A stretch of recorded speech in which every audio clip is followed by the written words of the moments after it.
ராணுவ வீரர்களுடைய கதைகள் அப்படின்றது ரொம்ப தொலைதூரத்தில் எங்கேயோ நடக்கிற மாதிரி இருக்கும். ஆனால் நெருங்கி பார்த்தா அது ரொம்ப ரொம்ப உணர்வுபூர்வமாக பல விஷயங்களை சொல்லக்கூடியதாக இருக்கும். ரொம்ப ஒரு கனெக்ஷன் நமக்கே ஃபீல் ஆகிற மாதிரி இருக்கும். சார், ராணுவ வீரர்களுடைய குடும்பங்கள் இங்கே இருக்கிறாங்க. அவங்க கிட்ட நீங்கள் என்ன சார் பேச நினைக்கிறீங்க? ஃபஸ்ட்டு நன்றி சொல்லணும் அவங்களுக்கு. ஏன்னா நான் சொல்லிகிட்டு இருந்தேன், நீங்கள் கேட்டிருப்பீங்க, இவர்களெல்லாம் நிம்மதியாக சினிமா பார்த்துக்கிட்டு ஜாலியாக டிஃபன் சாப்பிட்டு வீட்டுக்கு போய் நிம்மதியாக தூங்குவதற்கான காரணம் எல்லை பாதுகாக்கப்படுகிறது என்ற சந்தோஷத்தில் தான். அதற்கு நீங்கள் இந்த ஒரு துறையை நீங்கள் தேர்ந்ததற்காக நாங்கள் நன்றி சொல்ல கடமைப்பட்டிருக்கிறோம். இந்த படமே அந்த ரெஸ்பெக்டுடன் எடுக்கப்பட்டது தான். ஒரு ராணுவ வீரருடைய குடும்பத்தினரா உங்களுடைய உணர்வுகள், அதாவது எங்களுக்கு தெரியுமானே தெரியல, பேசப்படாத உணர்வுகள் அப்படின்னு கூட அதை எடுத்துக்கலாம். அந்த வலி, அந்த உணர்வு எப்படிப்பட்டது? இப்போ ஆக்சுவலி நான் தீபாவளிக்கு தான் லீவ் வர மாதிரி இருந்தது. இப்போ தீபாவளியில் நவம்பரில் பார்த்தீங்கன்னா ட்ரைனிங். இப்போது அக்டோபர் ஃபஸ்ட் வீக்கில் கிளம்புனா தான் நான் தீபாவளிக்கு கண்டினியூ பண்ண முடியும். ஆனால் ட்ரைனிங் ஃபஸ்ட் வீக்கில் போகிறதுனால போக முடியாது. அதனால் இப்போ ஃபஸ்ட் டயத்துலேயே வந்துட்டேன். இப்போ பசங்களாம் ரொம்ப ஆர்வமாக இருந்தாங்க, அப்பா தீபாவளிக்கு வந்துடுவார், நம்ம தீபாவளி ரொம்ப நாள் 4 இயர்ஸ்க்கு அப்புறம் மீட் பண்ணலாம் அப்படின்னு அவங்க ரொம்ப சந்தோஷமாக இருந்தாங்க. இப்போது ட்ரைனிங் போகிறதுனால இப்போ வந்து நம்மளால் தீபாவளி அட்டன் பண்ண முடியாது. இப்போ நான் பாதியிலே 15, 17ஆம் தேதி கிளம்பிடுவேன். ஸோ அந்த மாதிரி ஃபீலிங்ஸ்லாம் இருக்குது. ஆனால் பிள்ளைங்க தான் ரொம்ப ஃபீல் பண்ணுவாங்க. நம்ம கூட சரி இந்த விட்டு இப்போ மெட்ராஸில் சென்னையில் ட்ரெயின் ஏறிட்டோம்னா அங்கே போனோம்னா அந்த ஒரு 1 வீக்கு கொஞ்சம் நம்ம அப்படியே மைண்ட் அப்செட்டாக இருக்குது, என்னடா செய்யுதுன்ட்டு. அதுக்கப்புறம் ஆட்டோமேட்டிக்காக நம்ம ரொட்டீன் ஒர்க்கில் வந்துடுவோம். ஏன்னா நம்ம 20 வருஷம் ஆச்சு சர்வீஸ். ஸோ ஃபேமிலி தான் கொஞ்சம் டிஸ்டர்ப் ஆவாங்க மைண்ட்லி. ஃபஸ்ட்டு குழந்தை பிறக்கிறப்ப நான் வந்து குப்படாவில் இருந்தேன். குப்படானா கிட்டத்தட்ட 17,000 அடி மேலே. அப்போ வந்து ஜனவரி மாதம், நல்ல ஐஸு. என் ஒய்ஃப் சொல்லிட்டாங்க, நீ வந்தாலே வரணும், ஃபஸ்ட் டெலிவரி என்னால் முடியாது அப்படின்ட்டாங்க. 12 மணிக்கு மேலே போனால் தான் கொஞ்சம் அப்படியே போக போக மைனஸ் லோ டெம்பரேச்சர் லோ ஆக கொஞ்சம் டைட்டாக இருக்கும் ஐஸு. காலையில் வெள்ளனா வந்துட்டோம்னா வெயில் ஏற ஏற கொஞ்சம் மெல்ட் ஆகிட்டே இருக்கும். நம்ம எந்த இடத்துல கால் வைக்கிறோம், எங்கே உள்ளே போகணுன்னே தெரியாது. அதனால் ஒரு 12 மணிக்கு மேலே கொஞ்சம் வலி இருக்கும். அதை வந்துக்கிட்டே இருந்தால் அப்புறம் கொஞ்சம் மைனஸ் டெம்பரேச்சர் ஆனோடனே ரொம்ப ஸ்ட்ராங் ஆயிரும் ஐஸு. அப்படியே வந்துடலாம். ஆனால் ரொம்ப கஷ்டப்பட்டு வந்தோம். இடுப்பு ரவு ஐஸு, ஷூ ஃபுல்லாக ஐஸு. ரொம்ப அப்படியே விட்டாச்சு. நான் ஃபோன் போட்டு பயங்கரமாக திட்டேன். ஏன்னா இருந்தாலும் சரி விடு, நம்ம வரணும் வந்தாச்சு. இந்த பனியெல்லாம் பற்றி சொல்கிறாங்க. சியாச்சனில் வருஷம் ஒரு 50 பேருக்கு சேதம் ஏற்படும். எதிரி சுட்டு இல்லை, அந்த சூழலினால். ஆமாம், காது போய், மூக்கு போய், விரல் போய், எனக்கு நிறையா சோல்ஜர்ஸ் தெரியும். அந்த அளவு பனி. இங்கே இந்த இதில் வந்து செவந்தி அப்படின்றவங்க, உங்களுடைய ஹஸ்பண்டுமே இந்த மாதிரி ஒரு பனி சரிவில்? சார், இப்போ நான் மட்டும்தான் தனியாக வந்திருக்கேன், மித்த எல்லாருமே ஹஸ்பண்டோட வந்திருக்காங்க. என் ஹஸ்பண்ட் ஏப்ரல் 30ஆம் தேதி இறந்துட்டாங்க லடாக்கில். சாரி. நான் அப்போ வந்து 5 மந்த் கன்சீவாக இருந்தேன். பேபி வந்து இப்போ தான் பிறந்து 17 டேஸ் ஆகுது. பேபி இங்கே இருக்காங்க.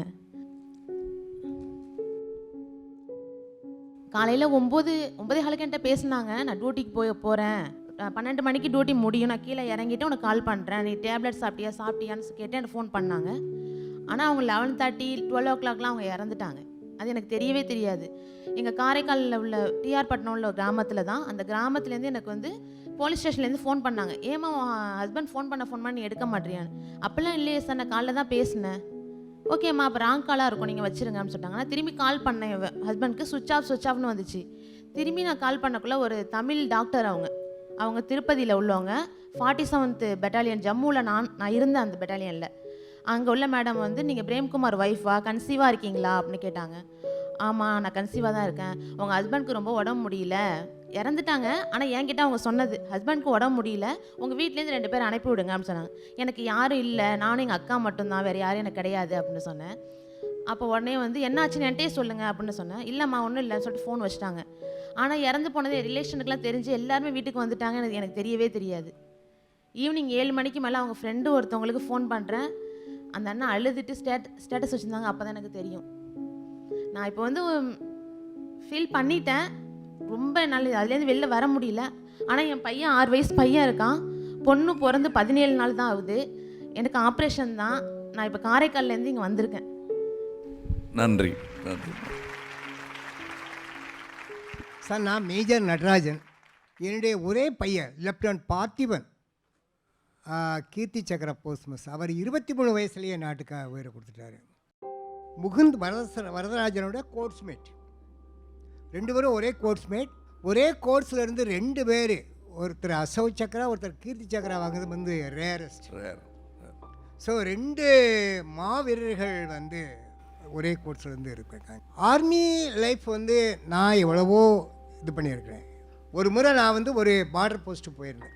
போகும்பொழுது அப்போ தான் 6 மாதம் கட் ஆஃப் ஆயிரும். ஐஸு இருக்கிறது வரைக்கும் போக முடியாது. நாங்கள் போகும்போது திடீர்னு வண்டி கீழே விழுத்துருச்சு. லக்லி வந்து ஒரு குன்று மேலே வந்து வண்டி போய் மோதி அப்படியே தப்பிச்சிட்டோம். கீழே வந்து ஒரு 600 அடி இருக்கும். நாங்கள் தப்பிச்சிட்டோம் எப்படியும். அது பிறகு அவங்க அந்த டீமை பார்க்க போகிறோம். அந்த ஆஃபீஸர் வந்து எங்களுக்காக வெயிட் பண்ணிகிட்டு இருக்காங்க. ஒரு ஆஃபீஸர், ஒரு ஜூனியர் கமிஷனட் ஆஃபீஸர், 6 ஜவான்ஸ் மொத்தம். அந்த பார்டர் போஸ்ட்டு அவங்க ஒரு 2 கிலோமீட்டர் ஏரியா அவங்களுடைய டியூட்டி பாதுகாக்கணும். அப்போது அந்த ஆஃபீஸர் வந்து எங்கள் ஆஃபீஸர் என்னை வந்து சேர்ந்து கட்டிக்கிடுறாரு. நாங்கள் கீழே இருந்து போகிறோம். ஏய் ஜென்மன், what happen, you are so sentimental அப்படின்னு சொன்னேன். What you say sir, since last month we didn't see a single human. Sometimes we are seeing the Pakistani soldiers, sometimes some snow animals. Otherwise we are seeing ourselves. That's all. So see the life of your soldier. 6 மாதம் அவர் ஒரு human பீயிங்கே பார்க்கலையா. Sir, இப்படி இவங்களுடைய கதைகள்லாம் கேட்குறப்போ என்ன உங்களுக்கு தோணுது சார்? படம் முடிஞ்சு நாங்கள் வாங்க போகிற அந்த பதக்கங்களை இவர்கள் வரவினால் நாங்கள் பெற்றதாக நினைக்கிறோம். நாங்கள் செய்கிற தியாகங்கள், நாங்கள் செய்கிற இதெல்லாம் புரியுதா இவங்களுக்கு என்ன? நீங்கள் பல நேரங்கள் வருத்தப்பட்டிருக்கலாம். இந்த மாதிரி ஒரு விழாவில் அதை விளக்கி சொல்லும் வாய்ப்பு எங்களுக்கு கிடைச்சது. என்னை பொறுத்தவரையிலும் இது மாதிரி நிகழ்வுகள் தான் பண்டிகை, தீபாவளி. தேங்க்யூ.